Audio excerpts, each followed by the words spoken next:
네, 새벽기도 나오신 여러분 주 이름으로 환영합니다. 우리가 같이 찬송가 304장 함께 찬양하겠습니다. 찬송가 304장입니다.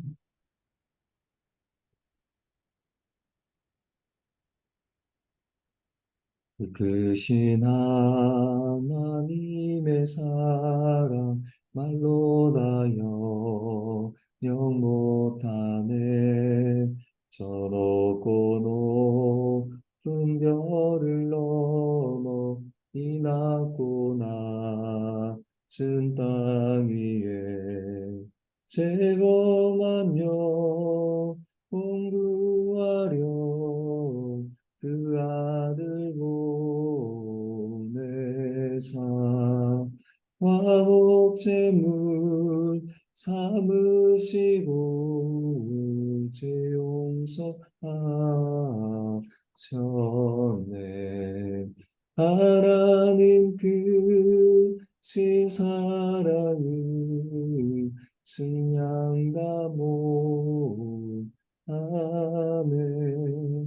영원히 변치 않는 사랑 성도여 찬양하세. 괴로운 시절 지나가고 땅 위에 여와세할 때 주 믿지 않던 영혼들은 큰 소리 외쳐 울어도 주 믿는 성도들에게 큰 사랑 베푸사 우리의 죄 사했으니 은혜 있을까. 하나님 그 신사랑은 증량다 못하네. 영원히 변치 않는 사랑 성도여 찬양하세. 하늘을 두루마리 삼고 바다를 물 삼아도 한없는 하나님의 사랑 아기로 갈 수 없겠네. 하나님의 크신 사랑 그 어찌 닿을까. 저 하늘 높이 사고 채우지 못하리. 하나님 그 신사랑은 증량다 못하네. 영원히 변치 않는 사랑 성도여 찬양하세.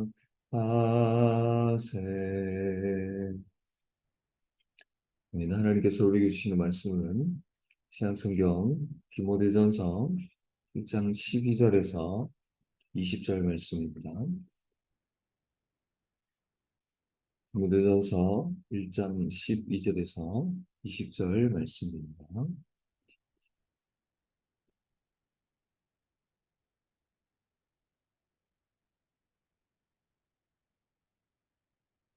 디모데전서 1장 12절에서 20절 말씀입니다.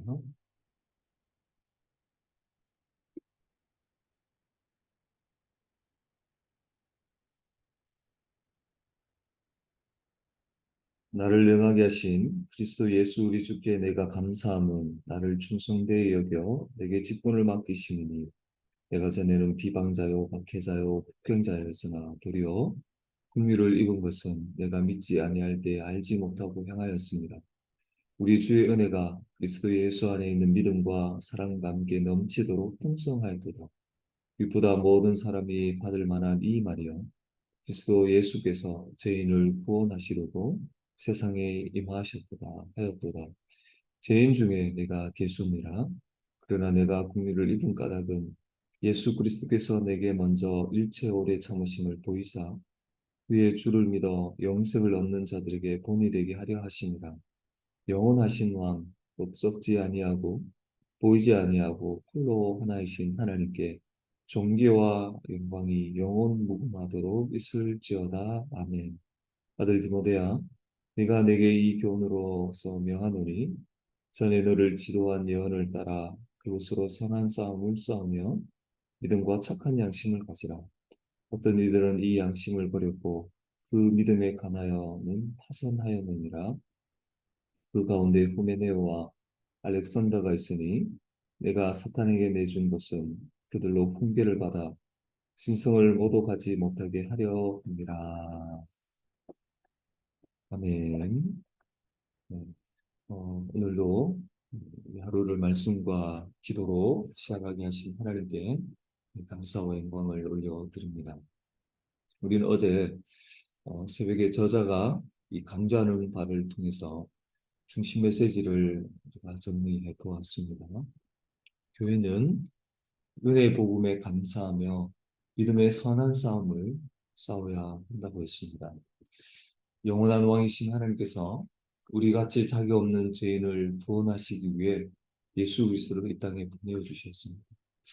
우리는 하나님 은혜 가운데 예수 그리스도를 믿음으로 그리스도와 함께 다시 죄 가운데서 건지심을 받아 하나님의 자녀가 되는 놀라운 그런 복을 받게 되었죠.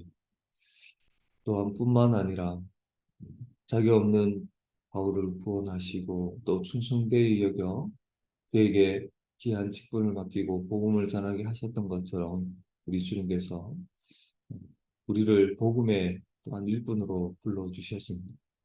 죄인을 살리는 이 은혜의 복음을 알지 못하는 자들에게 전하며 또 믿음과 착한 양심을 따라 선한 싸움을 계속해서 하기를 원한다는 것을 우리는 말씀을 통해서 함께 알게 되었습니다. 그렇다면 오늘 본문이 우리에게 주는 은혜와 교훈에 대해서 함께 이 시간 나누고자 합니다.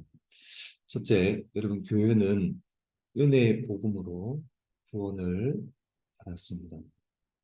주 안에 사는 여러분, 바울은 구원이 전적인 하나님의 은혜임을 잘 보여주는 샘플이라고 할 수 있습니다. 그가 다메섹에서 부활하신 그 주님을 만나기 전에 그 삶은 참으로 비참했습니다.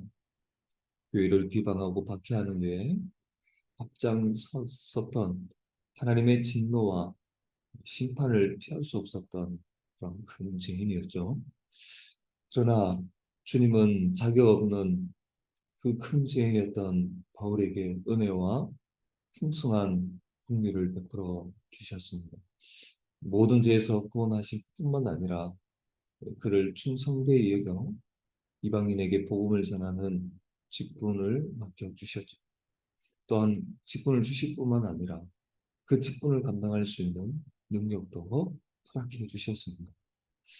이에 바울은 자신이 큰 죄인임에도 불구하고 그리스도 안에서 넘치도록 부어주신 그 은혜를 생각할 때에 영원하신 왕이신 그 하나님께 감사와 영광을 돌리지 않을 수 없었던 것입니다. 주 안에 사는 여러분, 이 바울의 반응은 은혜의 복음을 깨달은 모든 사람의 동일한 반응입니다. 허물과 죄로 죽어서 사단의 지배아래서 그 욕심을 따라 죄만 짓다가 영원한 지옥 형벌을 받을 수밖에 없었던 자들이 바로 우리였죠. 하나님 없이 하루하루를 살면 살수록 그 최종 심판의 날에 임할 진노를 계속해서 쌓다가 결국은 최종 하나님의 심판을 받고 영원한 죽음에 던져질 수밖에 없었던 비참한 그런 운명이었습니다. 그러나 하나님은 그리스도 안에서 이러한 우리를 긍휼히 여겨주셨습니다. 자기 없는 죄인을 구원하시기 위해 친히 자기 아들을 내어 주셨습니다. 예수님은 이 세상에 우리를 구원하시기 위로 오셨고 또 우리가 받을 죄의 모든 형벌을 십자가에 대신 담당하고 받으시고 죽으셨습니다. 주 안에 사는 여러분, 저런 복음은 전적인 하나님의 은혜임을 우리에게 분명히 보여줍니다. 또한 믿는 모든 자에게 구원을 주시는 능력이죠. 교회는 이처럼 하나님의 말로 닿을 수 없는 그 은혜의 복음으로 구원을 받은 자입니다. 그래서 바울처럼 날마다 주님께 감사와 존귀와 영광을 올리며 나가야 되는 것입니다. 둘째, 교회는 이 은혜의 복음을 전파하며 또한 인내해야 합니다. 그럼 바울은 자신이 다른 사람보다 뭔가 특별해서 주님의 은혜와 긍휼을 받은 것이 아니었습니다. 그래서 기쁘다 모든 사람이 받을 만한 이 말이라 이렇게 말한 것이죠. 그렇죠. 자기 없는 죄인을 은혜로 구원하시는 이 복음은 모든 사람이 신뢰할 만한 진리입니다. 예수님은 모든 죄인을 구원하시기 위해 인간의 몸을 입고 이 세상에 오셨습니다. 아담 이후에 이 땅에 존재하는 모든 사람은 우리가 알고 있듯이 죄 가운데 출생합니다. 그래서 본질상 하나님의 진노의 대상이죠. 문제는 스스로 이 죄의 문제에서 벗어날 수가 없다는 것이죠.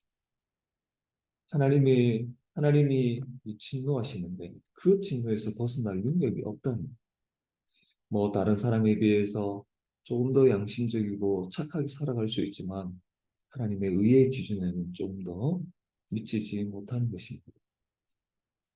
그래서 하나님은 은혜 가운데 그리스도 안에서 이 죄인이 살 길을 여신이십니다. 또한 예수님은 하나님의 아들로서 받으실 모든 영광과 존귀를 포기하시고 이 세상에 임하셨습니다. 사람들의 온갖 조롱 멸시를 받으셨지만 묵묵히 그 십자가의 길, 고난의 길을 걸어가셨죠. 주님의 뜻을 온전히 이루기까지 참고 끝까지 인내하셨습니다. 그리고 마침내 십자가에서 그 아버지의 뜻을 다 이루셨죠. 여러분, 예수님께서 오래 참으시고 십자가에 죽으신 결과 믿음으로 모든 사람이 구원에 이르는 은혜의 길이 열린 것입니다. 이렇게 은혜의 복음으로 여러분 주님께서 죄인을 구원하신 그 목적은 바로 믿지 않는 자들로 하여금 본을 보기 위함이라 할 수 있습니다. 여러분, 예수님께서 오래 참으심으로 말미암아 우리가 믿어 영생에 이르게 된 것 또한 예, 우리 같이 자격 없는 죄인을 구원하시기 위해서 오래 참으신다는 것을 우리를 통해서 보이시고 알리시는 것이죠. 그러므로 은혜로 구원하신 그 하나님을 우리는 찬양하며 또 우리 같이 자격 없는 죄를 향해서 오래 참으시고 또 다시 살리신 그 은혜를 생각하면서 또 우리 또한 이 은혜의 복음을 전파하는 삶을 살아가도록 부르신 것입니다. 여러분, 주님께서 우리를 향하여서 오래 참으신 것처럼 우리 또한 이 복음을 알지 못하고 또한 더디 믿는 자들을 향하여서 오래 참아야 합니다. 그들도 복음을 알아 주님께 감사하며 영광을 돌리며 예배하기까지 용납하며 인내해야 하는 것이죠. 그럼 우리 같은 자도 믿음으로 나오기까지 오래 참은 것을 생각하며 우리 또한 사랑으로 섬겨야 하는 것입니다. 그럼 마지막 세 번째로 교회는 은혜의 복음을 믿는 자로서 선한 싸움을 싸워야 합니다. 바울은 자신이 먼저 은혜의 복음이 이 증인이 되었다는 것을 말하고 믿음 안에서 참 아들 된 디모데에게 이 교훈으로 명령합니다. 그 명령은 바로 선한 싸움을 싸우라는 겁니다. 여러분, 싸울 때 어떻게 하라고 했습니까? 전에 지도한 예언을 따라, 즉, 이 디모데가 안수를 받으면서 받았던 그 복음 전파의 사명을 따라서 믿음과 착한 양심, 거짓을 분별하는 것이죠. 믿음과 착한 양심을 가지고 사는 싸움을 싸라는 것입니다. 그럼 이것이 왜 중요합니까? 바로 후메네오와 알렉산더처럼 이 싸움에서 패하여서 뒤로 물러나서 하나님의 이름을 모독받게 하는 안타까운 일이 일어났기 때문에 그러합니다. 이처럼 교회는 이제 은혜의 복음으로 구원을 받은 자로서 선한 싸움을 쌓아야 합니다. 이 싸움은 해도 되고 안 해도 되는 그런 선택의 문제가 아닌 것이죠.